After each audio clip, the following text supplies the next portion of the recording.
Kamusta, mahal na mga manonood? Maligayang pagdating sa Nagpakita na sa lupa ang kaharian ng Diyos.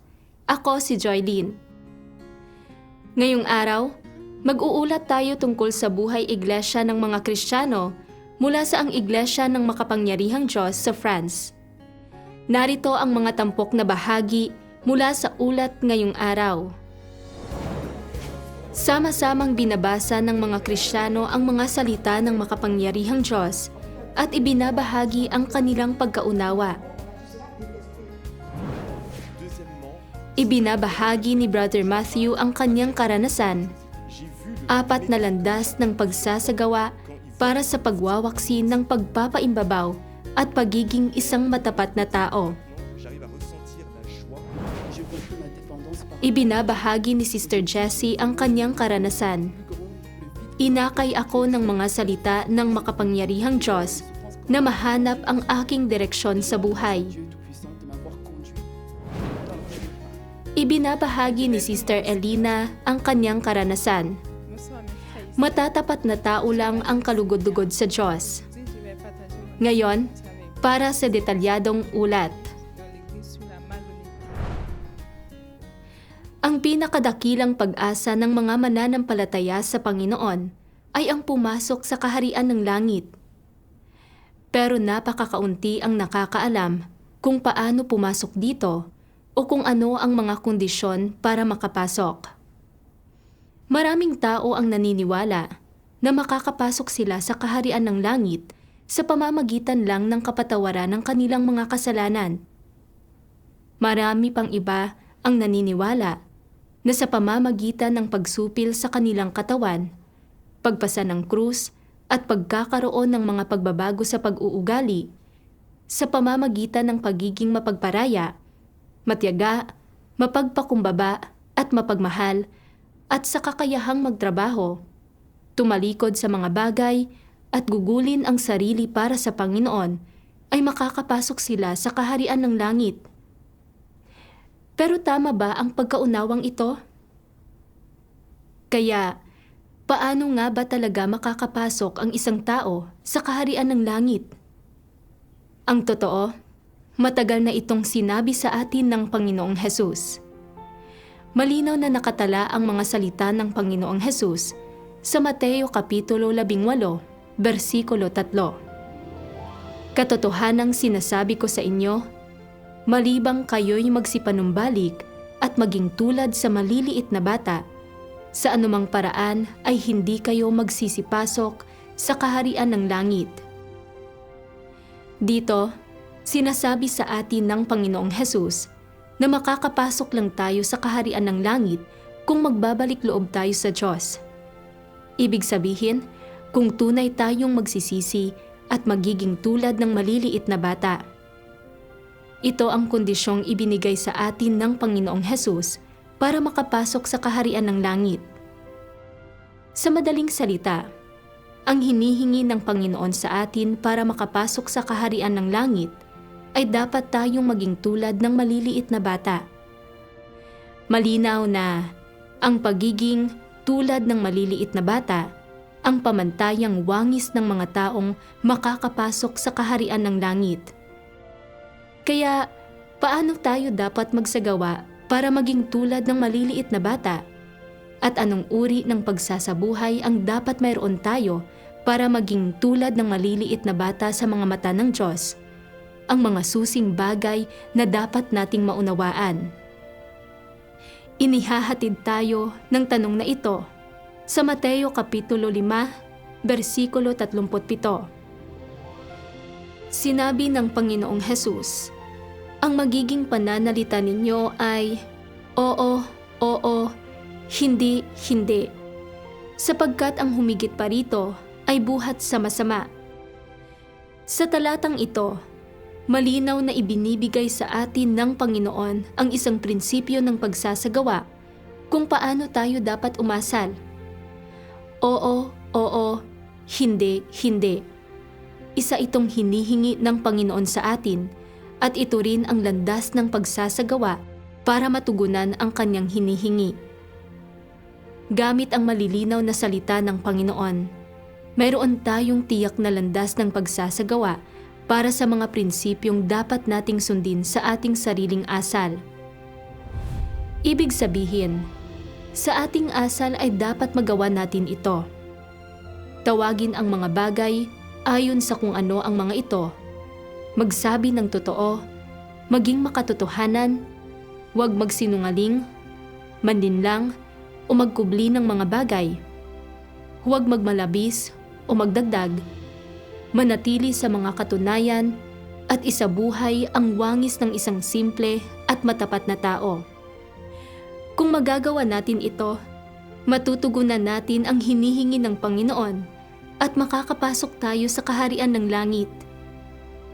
Pero kung hindi natin kaya at sa halip ay madalas tayong mapagkunwari, nagsisinungaling at nandaraya para makamit ang iba't ibang layunin, at gagawin ang lahat at magbabayad ng anumang halaga para protektahan ang sarili nating mga interes, nililin lang ang iba at nililin lang maging ang Diyos.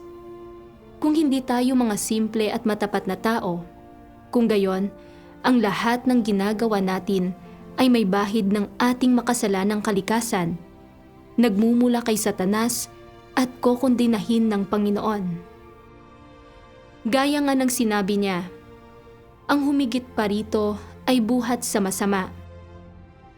Malinaw na ang mga ganoong tao ay hindi kailanman kalipikado na pumasok sa kaharian ng langit. Mula sa siping ito ng mga salita ng Panginoon, natutuhan natin na kung gusto nating maging tulad ng maliliit na bata na sinabi ng Panginoon at pumasok sa kaharian ng langit, ang pinakamahalaga ay ito. Dapat tayong maging matatapat na tao. Dapat tayong magsalita ng totoo, hindi magsinungaling o manlinlang, at isabuhay ang wangis ng isang simple at matapat na tao. Siyempre, lubos din itong nakaayon sa ipinropesiya sa Biblia sa Pahayag Kapitulo 14, versikulo 5. At sa kanilang bibig ay walang nasumpungang kasinungalingan, sila'y mga walang dungis. Malinaw na sinasabi sa atin ng talatang ito na ang mga taong sa huli ay makakapasok sa kaharian ng langit ay simple at matapat sa kanilang mga salita at gawa. Hindi sila nagsisinungaling o nanlilinlang at malaya sa anumang makasalanang kalikasan. Ito ang ibig sabihin ng talata nang sabihin nitong sila ay walang dungis. Ipinakita sa atin ng tatlong maiikling talata ng kasulatan kung paano pumasok sa kaharian ng langit at kung ano ang mga kondisyon. Dapat tayong maging tulad ng maliliit na bata at isagawa ang pagiging matapat na tao. Ganoon lang iyon kasimple. Hindi ito isang misteryo at hindi rin ito abstrakto. Malaking sorpresa ba iyon sa inyo? Ganap ba itong salungat sa inyong mga kuro-kuro? Kaya, ano sa palagay mo? Gusto mo bang pumasok sa kaharian ng langit? May pananalig ka bang subukang maging isang matapat na tao? May pananalig ka bang maging tulad ng isang maliit na bata? Handa ka na ba ng lubusan para pumasok sa kaharian ng langit? O siya, hindi na tayo magpapaligoy-ligoy pa. Tingnan natin sa sumusunod na ulat sa Buhay Iglesia kung paano isinasagawa ng mga Kristiyano ang pagiging matapat na tao. Anong mga paghihirap ang nararanasan nila habang nagiging matatapat na tao? Paano nila isinasagawa ang pagiging tulad ng maliliit na bata? Tingnan din natin kung anong mga pagsisikap ang ginagawa nila para pumasok sa kaharian ng langit. Narito ang isang live na ulat mula sa ating reporter sa France. Chers amis téléspectateurs, bonjour. Hello mga manonood, ako si Rolisa. Maligayang pagdating sa France. Narito ako ngayon sa isang iglesia ang Iglesia ng Makapangyarihang Diyos, sa Sinimarn, sa rehiyon ng Ile-de-France. Maraming Kristiyano ang nagtitipon dito ngayon para ibahagi ang kanilang mga patotoong batay sa karanasan. at para sama-samang sumamba at magpuri sa Diyos.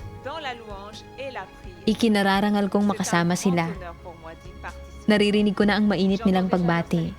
Tara at samahan natin sila. Noong Nobyembre 22, ang mga Kristiyano mula sa ang Iglesia ng Makapangyarihang Diyos ay mainit na sinalubong ang mga kapatid na naglakbay mula sa iba't ibang rehiyon. Nagtipon-tipon sila rito para sa isang harapang pagtitipon at napuno ang paligid ng kagalakan at kasabikan. Mes chers frères et mes chères sœurs, Minamahal na mga kapatid, hello? Masayang-masaya kaming makasama kayo rito. Bienvenue la famille, on est vraiment ravis de Maligayang pagdating mga kapatid. Masayang-masaya akong makita kayong lahat sa espesyal na pagtitipong ito. Nakakasabik at nakakataba ng puso na makasama ko kayong lahat dito.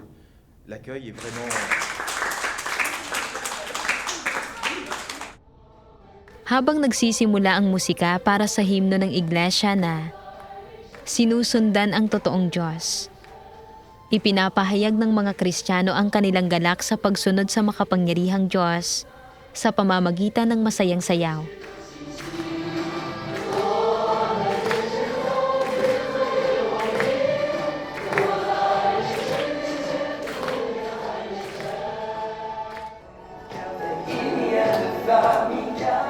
Nagsisimula ang musika at sabay-sabay na inaawit ng mga Kristiyano ang himno ng iglesia na ang pag-ibig ng Diyos ang nagbubuklod sa atin.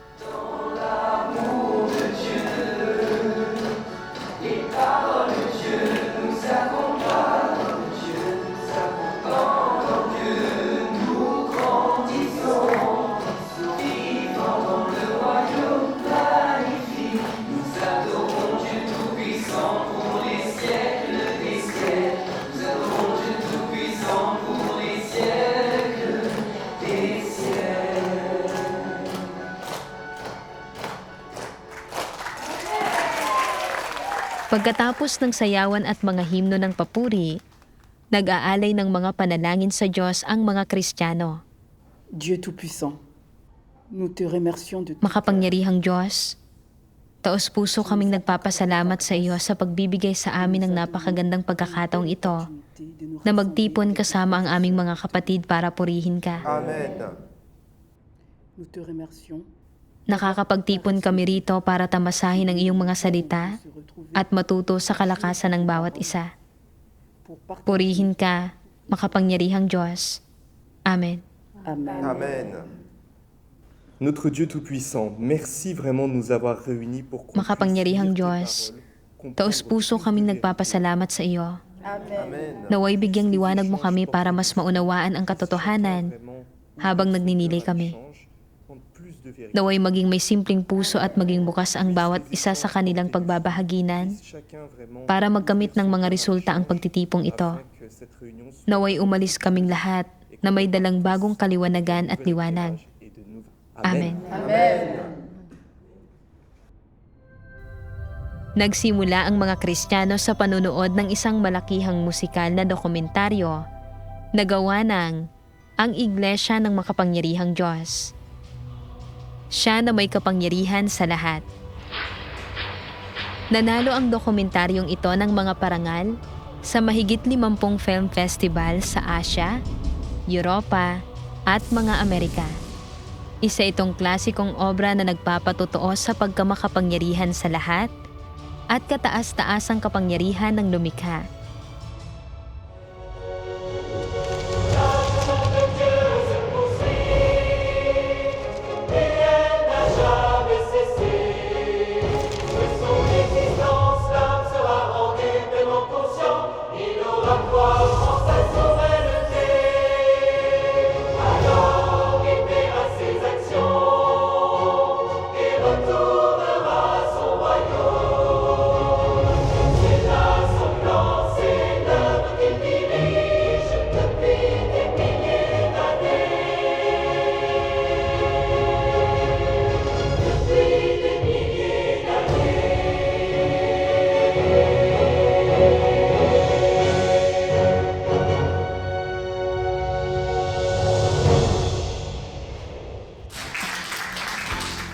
Lubos na nayanig ang kaibuturan ng mga Kristiyano sa dokumentaryo. Tunay nilang naramdaman ang awtoridad ng Diyos at ang kanyang kamanghamanghang mga gawa sa paghawak ng kataas-taasang kapangyarihan sa lahat ng bagay. Pagkatapos, sama-samang binasa ng mga Kristiyano ang mga salita ng makapangyarihang Diyos. Kapag nabubuhay ang mga tao sa mundong ito, sa ilalim ng impluensya ni Satanas, pinamamahalaan at kinukontrol ng puwersa nito, imposible para sa kanilang maging matapat. Maaari lang silang maging lalo pang mapanlinlang.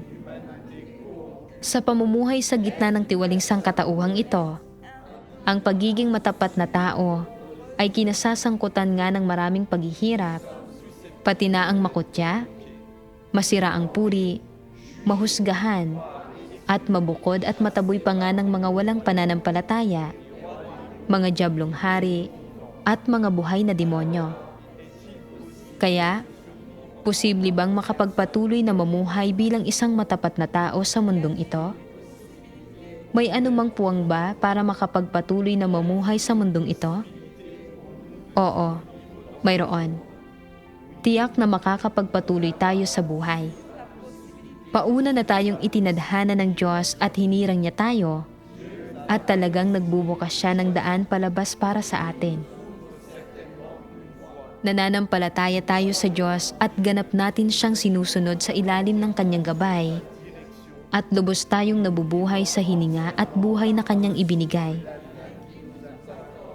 Dahil tinanggap na natin ang katotohanan ng mga salita ng Diyos, may mga bago tayong panuntunan kung paano mabuhay at mga bagong layon para sa ating mga buhay.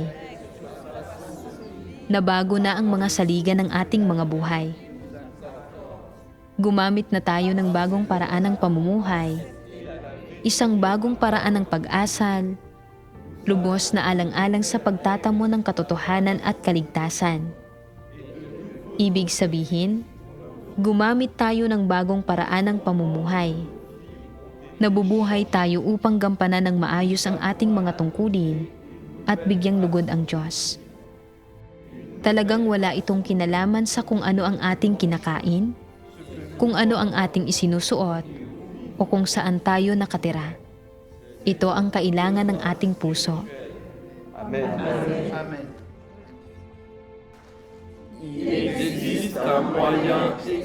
Ang pinakasimpleng paraan upang mapalaya ang sarili mula sa ganitong kalagayan ay ang magpaalam sa dating sariling paraan ng pamumuhay, ang magpaalam sa sariling dating mga layon sa buhay, ibuod at himayin ang dating paraan ng pamumuhay, pananaw sa buhay, mga paghahangad, mga pagnanais, at mga adhikain. At pagkatapos, ay ihambing ang mga ito sa mga layunin at mga hinihingi ng Diyos sa tao, at tingnan kung kaayon ang alinman sa mga ito sa mga layunin ng Diyos. Kung may alinman sa mga ito ang alinsunod sa mga hinihingi ng Diyos, kung may alinman sa mga ito ang naghahatid ng mga tamang pagpapahalaga sa buhay, umaakay sa isang tao na makaunawa ng paparami pang katotohanan, at nagtutulot sa kanya na mamuhay ng may pagkatao at wangis ng tao. Kapag paulit-ulit mong sinisiyasat at maingat na hinihimay ang iba't ibang layon sa buhay na pinagsisikapan ng mga tao at ang kanilang iba't ibang paraan ng pamumuhay, matutuklasan mo na ni isa sa mga ito ay hindi umaayon sa orihinal na layunin ng lumikha ng kanyang likhain ang sangkatauhan. Lahat ng ito ay naglalayo sa mga tao mula sa kataas-taasang kapangyarihan at pangangalaga ng lumikha. Lahat ng ito ay mga bitag na nagsasanhi na maging napakasama ng mga tao at naghahatid sa kanila sa impyerno. Matapos mong makilala ito, ang dapat mong gawin ay bitiwan ang iyong lumang pananaw sa buhay, manatiling malayo sa sari-saring mga patibong, hayaan ang Diyos na mamahala sa iyong buhay at gumawa ng mga pagsasaayos para dito. Hangarin lamang na magpasakop sa mga pamamatnugot at gabay ng Diyos nang hindi gumagawa ng sarili mong mga pagpili at maging isang tao na sumasamba sa Diyos. Et moi, vraiment, ce que je comprends ici à travers les paroles de Dieu, Sa pamamagitan ng pagbabasa ng mga salita ng makapangyarihang Diyos, dans le monde, naunawaan ko grandit dans la na sa mundong ito, c'est qu'il nous lumalaki tayong nakukondisyon ng mga satanikong pilosopiya. mentit Nagiging dahilan ito para lagi tayong magsinungaling at laging mamuhay para palugurin ang iba. vit comme ça. Ça fait Sa huli, qu'on s'empire, nagiging mas lalo tayong tiwali suit sa nang ibig sabihin ay sumusunod tayo kay Satanas. manière. C'est pour ça Gusto ng Diyos na baguhin natin ang ganitong paraan ng pamumuhay at isabuhay ang normal na pagkatao. mal. Donc, si tu Kung may viens taglay kang panlilin lang at kumakapit sa mga natutuhan mo sa mundo, de Dieu, on doit tout kung matigas ang ulo mong kumakapit sa mga pananaw na ito, ibubunyag ka ng Diyos. En tout cas, Dieu est finalement, At sa huli, tu seras détesté. kasusuklaman at ititiwalag ka niya. Il veut pas que nous vivions Ayaw ng Diyos na mamuhay tayo ayon sa mga satanikong pilosopiya. selon Gusto niyang mamuhay tayo ayon sa katotohanan, moi, j'aimerais juste ang kanyang mga salita. partager sur ce point. Amen. Salamat sa Diyos.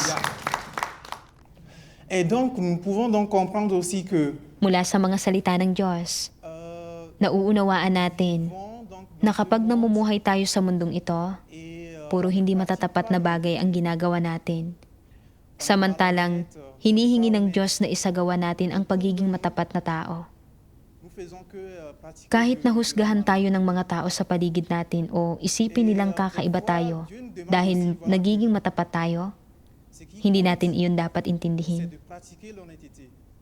Ang mahalaga Ce qui compte, ay matugunan ang layunin ng c'est de Diyos. pratiquer l'honnêteté. Dahil ginawa tayong tiwali, Autour de nous va nous guider minsan ang inaasahan o pinahahalagahan natin ay ang magustuhan ng iba. parce que nous sommes corrompus At et nabibigo tayong makita kung ano talaga ang hinihingi ng Diyos sa atin. on met en priorité l'amour de nos Naniniwala ako ngayon dieux na ang mahalaga que ay ang mga hinihingi ng Diyos nous allons tous at tanging sa ilalim ng pamumuno ng Diyos natin maisasagawa ang pagiging matatapat na tao.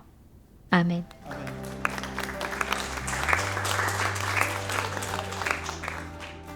Ma compréhension, c'est que Satan Isa-isang ibinahagi ng mga Kristiyano ang kanilang pagkaunawa sa mga salita ng Diyos.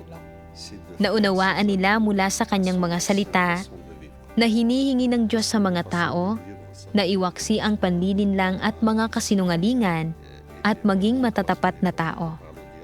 Ang mga taong ito lamang ang kalipikado na maligtas at pumasok sa kaharian ng langit.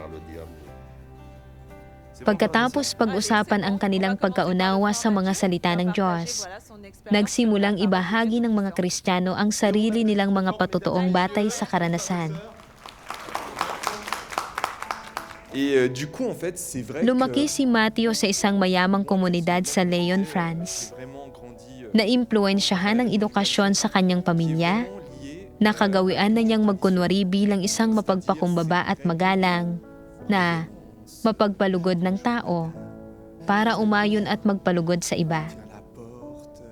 Oui, c'est bon. Para makuha ang papuri at pagkilala ng iba, lagi niyang itinatago at sinusupil ang totoo niyang mga iniisip at damdamin. Vraiment beaucoup de souffrance dans le cœur. Tu sens que t'es pas à l'aise. et que Sa tu totoo fuis lang, avec les gens. miserable ako Parce sa que tu veux loob. te faire accepter, Hindi talaga ako par les komportable. gens, tu veux te faire bien Pakiramdam voir. ko, Et en fait, sobrang c'est peke ako sa mga tao. compliqué ça. Et au fond, Gusto toi, mong t'es- matanggap ka, gusto mong mag-iwan ng magandang impresyon. Tu passes d'un à Pero une sa autre, kaibuturan quand mo, tu rentres chez toi, tu hindi mo te na dis, talaga ito matagalan. Et donc, Sawang-sawa ka na. vraiment, cette chose-là, et vraiment, je vivais comme ça. Nakikitungo ka sa sunod-sunod na tao at pag uwi mo sa bahay, pagod ka na. Tu vas sur ton lieu de travail, tu fais semblant avec Ganyan ako namumuhay tu vas à dati l'école, tu fais semblant at inakala ko pa nga na normal ito. Dahil kung tutuusin, fort parce que ganyan tayo nakakapanatiling buhay sa lipunan. le comportement que je voyais autour de moi, mais après, Pero je me bandang suis 2022 o 2023, Et là, vraiment, nagpahayag ang Diyos ng ilang salita tungkol sa paghahangad sa katotohanan. elle paraît bien séance Isang malaking extérieure, pagkabigla sa akin ang pagbabasa ng mga salitang iyon.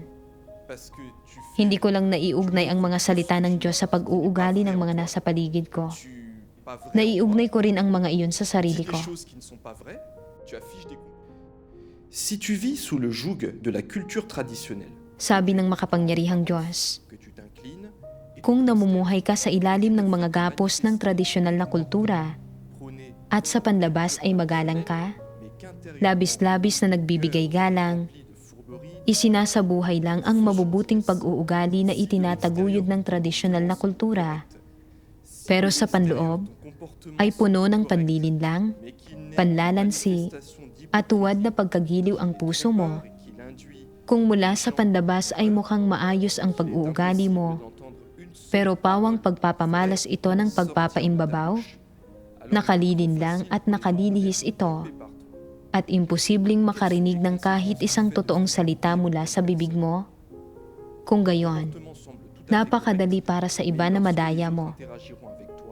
Ano ang mga kahihinatnan ng pakikihalubilo sa isang taong tulad mo? Tila napakabuti ng pag-uugali mo, pero kapag nakikisalamuha ang iba sa iyo, at nangangasiwa sila ng mga bagay-bagay kasama mo, madadaya sila, at makakaramdam sila ng pagkasuklam sa iyo, iiwasan ka nila at itatakwil ka. Kapag iniwasan at itinakwil ka ng lahat ng tao, ang mararamdaman mo ay na nakaranas ng matinding pang-iinsulto ang iyong pride at dignidad. Kailangan mo na lang tiisin ito sa loob-loob, at sa panlabas ay itaguyod pa rin ang mabubuting pag-uugali ng tradisyonal na kultura na pagiging magalang, may pinag-aralan at matino, at hindi maghanap ng maliliit na kamalian sa iba o humingi ng sobra sa kanila. Kailangan mo pa ring tiisin ito at maging mapagparaya, nagkukunwaring kalmado at may malawak na kaisipan, at bukas palad ng may maningning na ngiti. Ilang taon ng paglilinang sa sarili ang kinakailangan para makamtan ang ganoong kalagayan. Kung hinihingi mo sa sarili mo na mamuhay ka ng ganito sa harap ng iba, hindi ba't lubha kang papaguri ng buhay mo? Amen. Sa pagbabasa ng mga salitang ito, nakita ko ang katuwiran at kabanalan ng Diyos. Tunay kong nakita kung paano kinamumuhian ng Diyos ang mga mapanlinlang, hindi matatapat na tao, at iyong mga nagbabalat kayo sa panlabas. Habang seryoso kong pinagninilayan ang mga salitang ito, napagtanto ko na ang lahat ng natutuhan kong panuntunan sa kagandahang asal ay para lang makuha ang pagkilala ng ibang tao. Pero ano ba ang ganitong asal sa paningin ng Diyos? Isa itong purong panlilinlang. Isinisiwalat ng Diyos na ang mga taong ganito ay napaka mapagpaimbabaw. Hindi nila kailanman sinasabi ang totoo nilang iniisip, kundi kung ano lang ang gusto mong marinig. Lagi silang napakamagalang at mukhang napakadesente na hindi mo mahahalata ang anumang kakulangan nila. Napaka mapagpaimbabaw nila kaya hindi sila makilatis ng ibang mga tao. Pero nakikilatis sila ng Diyos. Sinisiyasat niya ang lahat. Kaya bakit natin kinikilala ang ganitong klaseng asal? Dahil nakikinabang tayo rito at nakakatulong sa atin na protektahan ang ating imahe. Gusto nating hangaan tayo ng mga tao. Pero kapag pinag-iisipan mo itong mabuti, nakikita mong para sa personal na kapakinabangan ang lahat ng ito. Doon ko naunawaan na isa talaga akong mapagpaimbabaw. Kitang-kita ito. Pero hindi ko alam kung ano ang prinsipyo para makawala roon, maging isang matapat na tao at sabihin lang kung ano talaga ang iniisip ko. Dahil ang edukasyong natanggap ko ay ang eksaktong kabaligtaran nito. Sa pamamagitan ng pagbabasa ng mga salita ng Diyos, malinaw na nakita ni Mateo na sa likod ng kanyang kagalang-galang at magalang na panlabas na anyo ay ang pagnanais na protektahan ang sarili niyang mga interes at makuha ang paghanga at papuri ng iba. Isa itong pagpapamalas ng panlilinlang at kawalan ng pagkamatapat na kinamumuhian ng Diyos. Hinangad niyang maging isang simple at matapat na tao at itigil na ang pamumuhay ng isang buhay ng pamimeke at pasakit. Kalaunan, nagbasa pa siya ng mas maraming salita ng makapangyarihang Diyos at nakahanap ng landas ng pagsasagawa para sa pagiging matapat na tao. Dieu Tout-Puissant dit, Babasahin ko ngayon ang siping ito.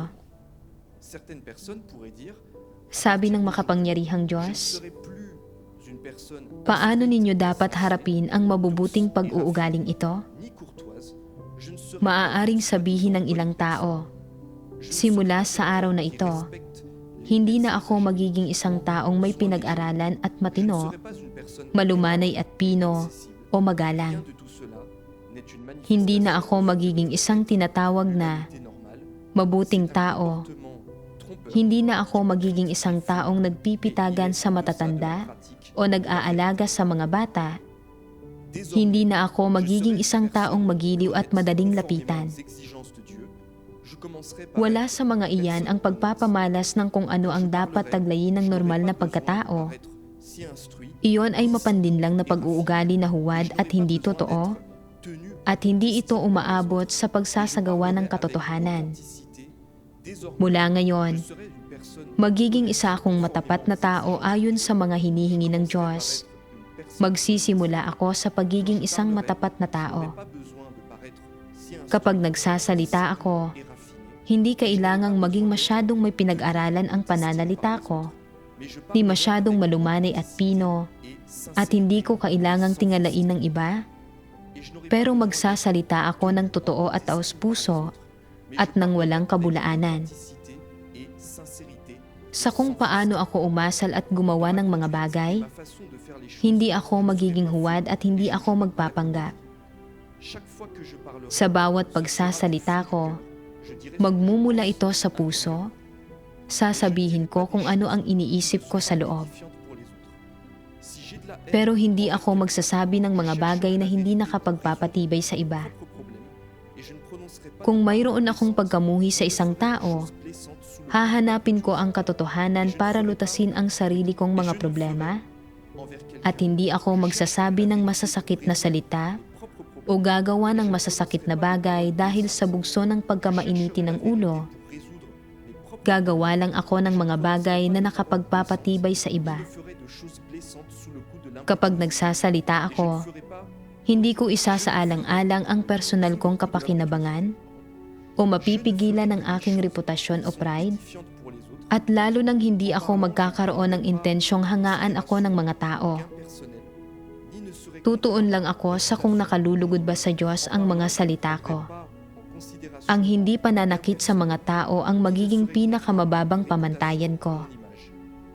Kikilos din ako alinsunod sa mga hinihingi ng Diyos.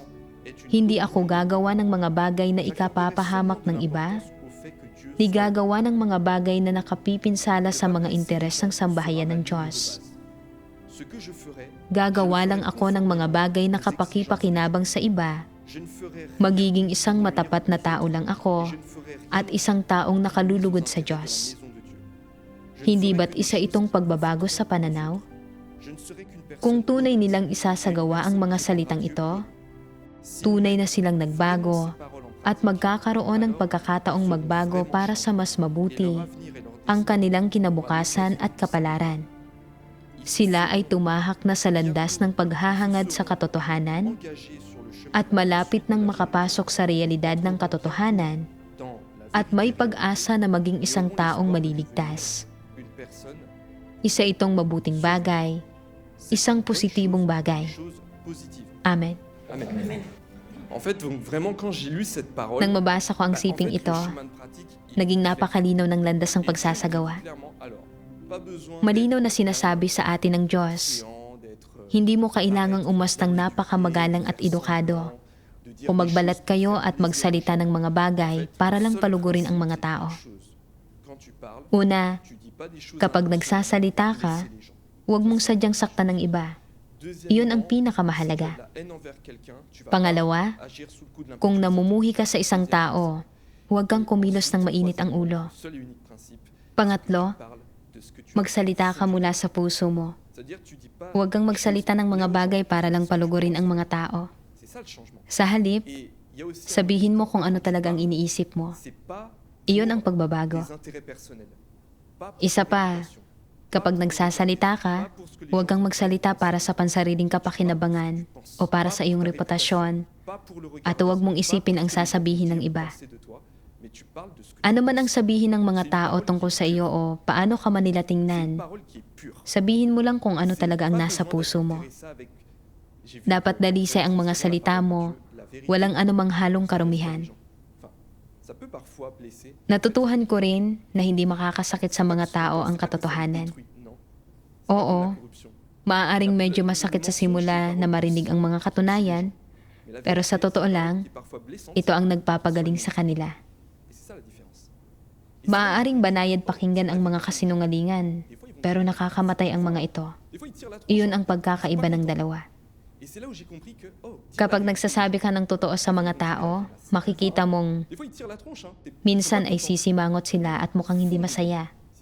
Pero kung isa silang taong nagmamahal sa katotohanan, sa kaibuturan nila, ay aaminin nilang totoo ang sinabi ng kapatid na ito at naaayon sa mga salita ng Diyos. Mapagtatanto nila, kahit na sumama ang loob ko, sinusubukan nila akong tulungan. Ang pagkaunawa sa lahat ng ito ay nagbigay sa akin ng tunay na kapayapaan. May napagtanto rin ako. Kapag nanlilinlang ka, ano ba talaga ang nararamdaman mo sa kaibuturan mo? Pakiramdam mo ay napakarumi mo. Alam mong nagiging peke ka kahit sa sarili mo at ganoon ka rin sa iba at sa Diyos. At sa sandaling iyon, ang tanging humahalakhak ay si Satanas. Tinitingnan ka nito at sinasabing, tingnan mo ang sarili mo ngayon, anak ko. Masayang masaya ito. Sinasabi nitong, katulad lang kita, pareho tayo. Pero ang talagang nakakamangha ay kapag isa kang tunay na matapat na tao, may mararamdaman kang hindi mo pa naramdaman noon. Para sa akin, isang bagay na hindi ko naramdaman sa 33 taon ng buhay ko. Nakakaramdam ka ng pagpapahalaga sa katarungan. Nararamdaman mo sa kaibuturan mo na nagsisikap ka para sa mga positibong bagay, malaki man o maliit. Nararamdaman mong makatarungan ang ginagawa mo. Nararamdaman mong may dignidad at integridad ka. Ngayon, kapag isinasagawa ko ang pagiging matapat na tao, nakakaramdam ako ng kagalakan at pagsang-ayon ng Diyos. Ano pa ba ang mahihiling ko? Iyon ang kahulugan ng buhay. Salamat sa makapangyarihang Diyos. Amen. Maraming Kristiyano ang nakita ang sarili nila sa karanasan ni Mateo.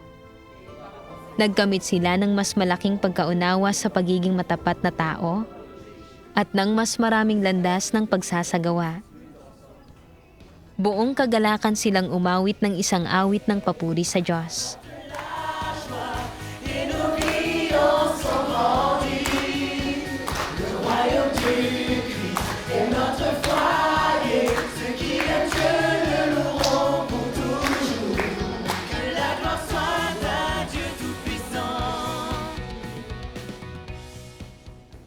Bonsoir la famille. Dati ay isang manager si Jessie sa isang kagawaran ng gobyerno. Gaya ng mga nasa paligid niya, hinangad niyang mamukod tangi sa iba para magkamit ng reputasyon at katayuan at makuha ang pagkilala ng lipunan at ng kanyang pamilya. Desperado niyang ibinuhos ang sarili sa kanyang trabaho, gumugugol ng napakaraming oras at nagbabayad ng malaking halaga. Pero matapos makamit ang kanyang mga layunin sa buhay, naramdaman niyang madilim at walang pag-asa ang buhay na ito. Dahil dito, pakiramdam niya ay labis na wala siyang direksyon. Mayroon akong matatag na buhay, pero hindi ako ganoon kasaya tulad ng inakala ko. Lagi akong nakakaramdam ng kahungkagan sa kalooban ko. Pakiramdam ko pa nga, habang mas marami akong nakakamit sa trabaho, lalo akong nalulungkot. Naisip ko, ano ba talaga ang kaligayahang ito na nakamit ko? Nakakatanggap ako ng ilang minutong papuri mula sa iba, pero pagkatapos niyon, ang natitira na lang sa buhay ko ay kahungkagan at sakit. Alam kong hindi ako pwedeng magpatuloy ng ganoon. Kailangan kong humanap ng daan palabas. At hindi nagtagal, dininig ng Diyos ang panalangin ko. Noong 2022, tinanggap ko ang gawain ng Diyos sa mga huling araw. Napuno ng kagalakan ang puso ko at naramdaman kong nagkaroon ng pag-asa ang buhay ko. Bumukas sa harapan ko ang isang bagong landas sa buhay. Binasa ko ang mga salita ng makapangyarihang Diyos at inilantad ng kanyang mga salita ang mga lihim ng aking puso. Gusto kong ibahagi ang mga ito sa inyo. Sabi ng makapangyarihang Diyos, iniisip ng mga tao na sa sandaling magkaroon sila ng kasikatan at pakinabang, may kapital sila para magtamasa ng mataas na katayuan at malaking kayamanan at upang magsaya sa buhay. Iniisip nila na sa sandaling mayroon na silang kasikatan at pakinabang, may kapital na sila para maghangad ng kasiyahan at makibahagi sa walang pakundangang pagtatamasa ng laman. Alang-alang sa kasikatan at pakinabang na ito na ninanais nila, ang mga tao ay masaya at di namamalayang ibinibigay kay Satanas ang kanilang mga katawan, puso, at maging ang lahat ng mayroon sila, kasama na ang kanilang kinabukasan at kapalaran. Ginagawa nila ito ng walang pag-aalinlangan, ni wala ni isang sandali ng pagdududa, at hindi kailanman nalalaman na bawiin ang lahat ng minsang mayroon sila.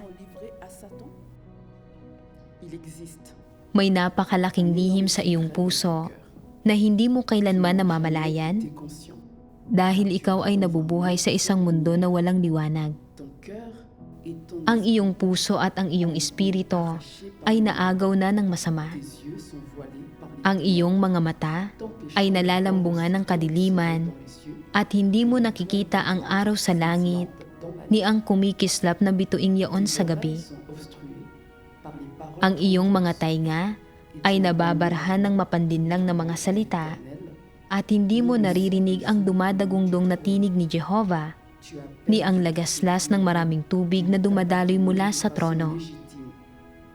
Nawala sa iyo ang lahat ng dapat na pag-aari mo, lahat ng ipinagkaloob sa iyo ng makapangyarihan sa lahat. Nakapasok ka sa walang katapusang dagat ng pagdurusa, nang walang puwersang sasagip sa iyo, walang pag-asang makaligtas, at ang tanging ginagawa mo ay magsumikap kumawala at magmadali. Mula sa sandaling iyon, ikaw ay naisumpa ng pahirapan nang siyang masama, napakalayo sa mga pagpapala ng makapangyarihan sa lahat, malayo sa mga panustos ng makapangyarihan sa lahat, tumatahak sa landas na wala ng balikan. Talagang naantig ako sa mga salita ng Diyos. Pakiramdam ko ay kinakausap ako ng Diyos ng harapan. Ang totoo, laging may palaisipan sa puso ko. Kung iisipin, ang paghahangad ng kasikatan, pakinabang, at katayuan ay dapat sanang nagpasaya sa akin. Pero puro sakit lang ang idinulot ng landas na iyon sa akin. Dahil ito sa nilason at nilinlang tayo ni Satanas. Ginagamit nito ang kasikatan at pakinabang para lokohin ang mga tao na kung nasa iyo ang mga bagay na iyon, nasa iyo na ang lahat. Nagiging dahilan ito para mahulog ang lahat sa patibong ng paghahangad ng kasikatan at pakinabang. May naunawaan ako. Noong nagdurusa ako sa matinding trabaho, sa pagod at iba't ibang uri ng stress, si Satanas ang masaya, ang siyang tuwang-tuwa sa pagdurusa ko. Kahit na sa panlabas ay mukhang kaakit-akit ang lahat ng bagay na iyon, wala talagang kahit anong positibo sa mga ito. Ang mga salita ng Diyos ang tunay na nakatulong sa akin at nagpahintulot na makita ko ang mga bagay mula sa ibang perspektiba. Tinulungan ng mga salita ng Diyos si Jessie na makita na ginagamit ni Satanas ang kasikatan at pakinabang para linlangin, tuksuhin, at gawing tiwali ang mga tao. Ang pagsunod kay Satanas ay magdudulot lang sa tao na maghimagsik at lumaban sa Diyos at tumahak sa landas na walang balikan. Nagbasa pa siya ng mas maraming salita ng makapangyarihang Diyos at naunawaan niya kung ano ang tunay na makabuluhang buhay. Sinasabi sa atin ng makapangyarihang Diyos, hindi lamang pagpapakasal, trabaho, kinabukasan ng isang tao, at pagkakaroon ng matatag na buhay ang mahahalagang bagay sa buhay, ni hindi ang paghahanap ng lugar ng isang tao sa lipunan at pagkakaroon ng kabuhayan. Wala sa mga bagay na ito ang pinakamahalagang bagay sa buhay. Ano ang pinakamahalagang bagay sa buhay? Ito ay ang tuparin ang tungkulin at gawain na kailangang tuparin ng isang nilikha at ang tapusin ang atas ng Diyos at ang misyon ng isang tao. Iyon ang pinakamakabuluhang bagay. Iyon ang kapasyahang dapat taglayin ng mga tao. Pagkatapos basahin ang mga salita ng makapangyarihang Diyos, naunawaan ko na ang buhay ng isang tao ay hindi lang limitado sa pagkamit ng mga bagay na ito. Pagkakaroon ng pamilya, karera, matatag na trabaho, pagtatamo ng katayuan, pagiging respetado sa lipunan. Wala sa mga iyon ang pinakamahalaga. Ang dahilan kung bakit nakakaramdam ako noon ng matinding kahungkagan sa buhay ko ay dahil isinasantabi ko ang dapat sana ay pinagtutuunan ko ng pansin. Baliktad ang mga prioridad ko. Ngayon, may naunawaan ako tungkol sa sarili ko. Alam kong mayroon akong misyon. Ipinanganak ako para sambahin ang Diyos at gampanan ang tungkulin ko bilang isang nilikha. At sa partikular, para gawin ang bahagi ko sa plano ng pamamahala ng Diyos na iligtas ang sangkatauhan. Pero para magampanan ng maayos ang tungkulin ko, kailangang madalisay ang mga tiwali kong disposisyon at ang tanging paraan para maiwaksi ko ang mga tiwali kong disposisyon ay sa pamamagitan ng mga salita ng makapangyarihang Diyos. Sa lahat ng sitwasyong kinakaharap ko sa buhay, kailangan kong hanapin ang mga layunin ng Diyos at unahin siya. May bago ng direksyon ang buhay ko at pakiramdam ko ay mas malaya at napalaya na ako kaysa dati. Luwalhati sa makapangyarihang Diyos. Amen. Je vais lire mon expérience pour vous. Ginagawa ni Elina ang tungkulin ng pagdidilig sa iglesia. Sinusuportahan ang kanyang mga kapatid. Dahil hindi niya naisaayos ng maayos ang oras niya at hindi siya nagkaroon ng pasanin, hindi niya talaga nilulutas ang mga kahirapan ng kanyang mga kapatid. Naging paimbabaw lang ang pagmamalasakit niya. Nang humingi ang kanyang supervisor ng mga detalye tungkol sa kanyang gawain, natakot siyang malaman ng supervisor na hindi siya gumagawa ng totoong gawain, kaya pinili niyang itago ang katotohanan para protektahan ang sarili niyang imahe. Sa totoo lang, alam ko sa kaibuturan ko na sinubukan ko lang na hindi mapahiya. Ginusto kong isipin ng supervisor na seryoso at responsable ako.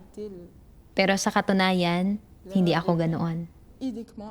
Kinabukasan, pinaalalahanan ulit ako ng supervisor tungkol sa kahalagahan ng tumpak na pag-uulat ng mga bagay-bagay para masubaybayan niya ang aktwal na paglago sa buhay ng mga kapatid na ito. Sa pagkakataong ito, sinabi ko na sa kanya ang totoo. Inamin kong hindi ko sinusubaybayan o nilulutas ang mga problema at kahirapan nila. Nakonsensya rin ako dahil sa pagtatago ng katotohanan noon at hindi pagiging matapat na tao. Habang hinaharap ko ang mga isyong ito, takot na maging bukas at magsabi ng totoo at ang pagtatago ng mga katunayan, kinuntak ako ng isang sister. Sinamantala ko ang pagkakataong ito para maging bukas sa kanya tungkol sa kalagayan ko. Ibinahagi niya sa akin ang isang sipi ng mga salita ng Diyos at talagang nagbigay liwanag at nakatulong ito sa akin. Sabi ng makapangyarihang Diyos, sa mga walang pananampalataya, kung nagsasabi ka ng totoo at sinusubukan mong maging isang matapat na tao, sisiraan ka, huhusgahan, at itatakwil. Kaya sumusunod ka sa mga makamundong kalakaran at namumuhay ayon sa mga satanikong pilosopiya. Lalo ka pang humuhusay sa pagsisinungaling at mas lalong nagiging mapanlinlang. Gumagamit ka rin ng mga lihim na mapanirang kaparaanan para makamtan ang iyong mga layon at sa gayon ay protektahan ang iyong sarili. Mas lalo kang nagiging maunlad sa mundo ni Satanas at dahil dito, palalim ng palalim ang pagkahulog mo sa kasalanan at hindi mo na mapalaya ang iyong sarili. Sa sambahayan ng Diyos, eksaktong kabaligtaran niyon ang mga bagay-bagay. Kapag mas may kasanayan ka sa pagsisinungaling at pagiging mapanlinlang, mas magiging tutol sa iyo ang mga taong hinirang ng Diyos at itatakwil ka. Kung ayaw mong magsisi at nakakapit ka pa rin sa mga satanikong filosofiya at lohika, at gumagamit ka rin ng mga pakana at pandaraya, at mga sopistikadong taktika para magbalat kayo at magpanggap, malamang na mabubunyag at matitiwalag ka. Ito ay dahil kinasusuklaman ng Diyos ang mga taong mapanlinlang. Tanging matatapat na tao ang maaaring umunlad sa sambahayan ng Diyos, at lahat ng mga taong mapanlinlang ay itatakwil at ititiwalag sa huli. Matagal na itong paunang inorde ng Diyos. Matatapat na tao lang ang maaaring magkaroon ng bahagi sa kaharian ng langit. Kung hindi ka magsisikap na maging matapat na tao, at kung hindi ka dumaranas at nagsasagawa sa direksyon ng paghahanap sa katotohanan, kung hindi mo ilalantad ang sarili mong kapangitan, at kung hindi mo ilalantad ang iyong sarili, hinding-hindi mo matatanggap ang gawain ng banal na Espiritu at matatamo ang pagsang-ayon ng Diyos.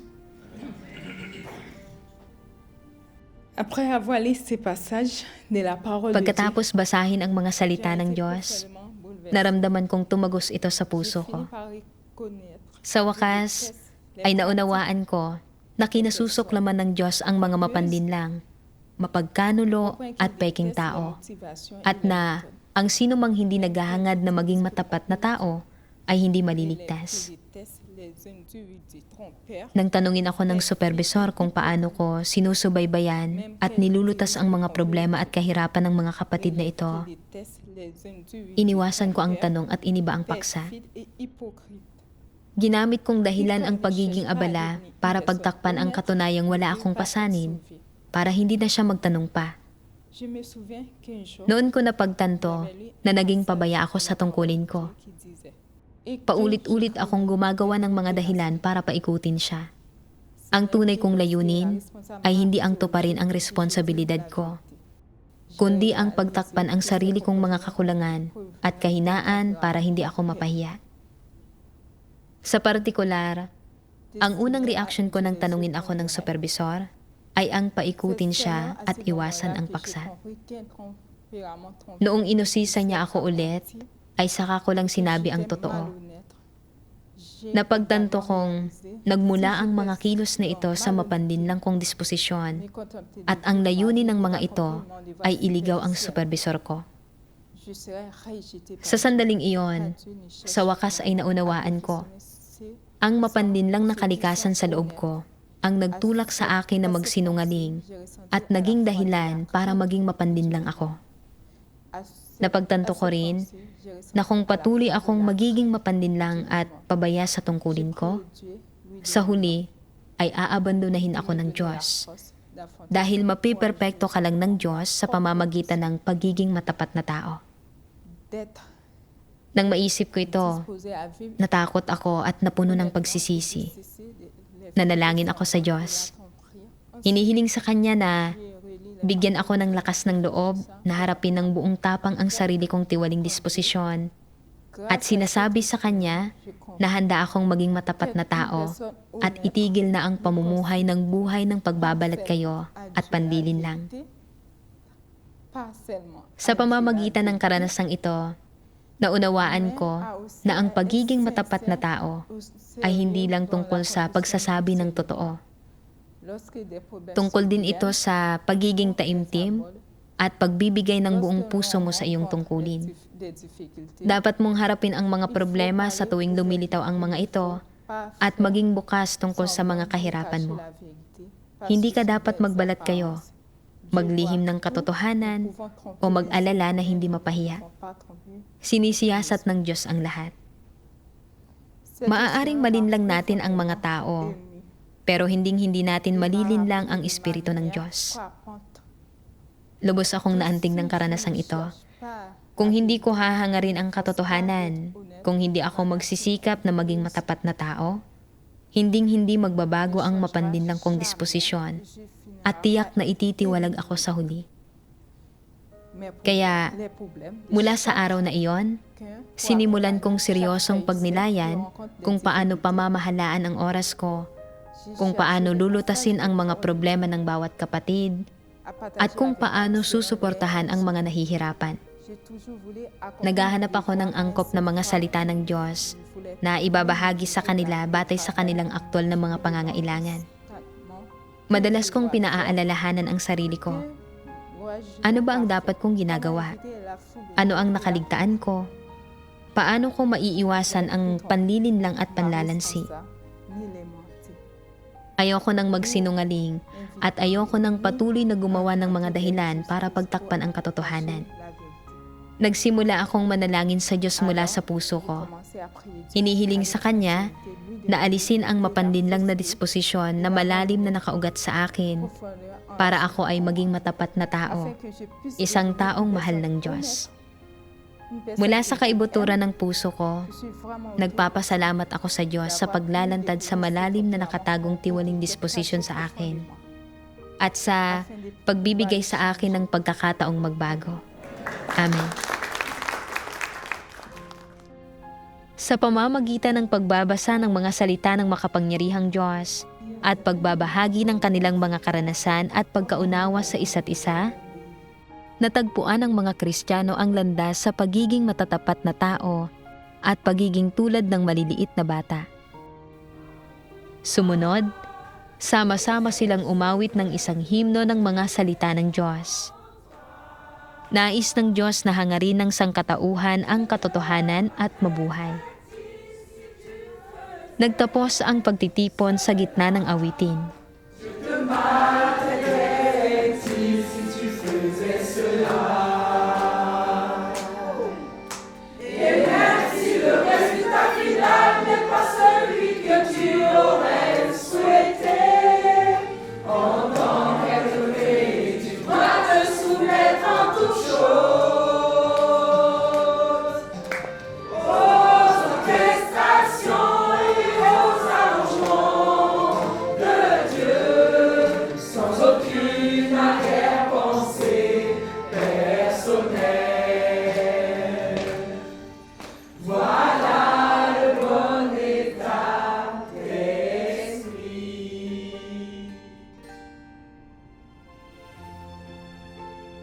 Ang mga Kristiyano ng ang Iglesia ng Makapangyarihang Diyos sa France ay nakahanap ng landas ng pagsasagawa para maging matapat na tao batay sa mga salita ng makapangyarihang Diyos. Kahit na humaharap sila sa mga balakid at kabiguan sa proseso ng pagsasagawa ng pagiging matapat na tao, hindi sila sumusuko. Sa halip, aktibo nilang hinahanap ang katotohanan.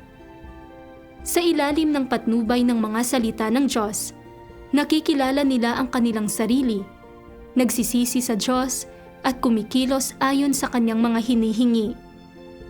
Nagsisimula sila sa isang pangungusap at isang maliit na gawa, at sa huli ay nagagawang maging bukas at magsalita mula sa puso. Mas dumadalang ang kanilang pagsisinungaling at panlilinlang, at lalo silang nagkakaroon ng wangis ng isang matapat na tao. Natikman din nila ang kapayapaan at kagalakan na nagmumula sa pagiging matapat na tao at puspos ng pananalig at pag-asa na maliligtas at makakapasok sa kaharian ng langit. Hanggang dito na lang ang programa natin para sa araw na ito. Sana ay nakatulong ito sa inyo. Salamat sa panonood. Manatiling nakatutok sa Ang Bagong Kapanahunan at subaybayan ang masagana at makulay na buhay iglesia na isinasabuhay ng mga Kristiyano. Hanggang sa muli.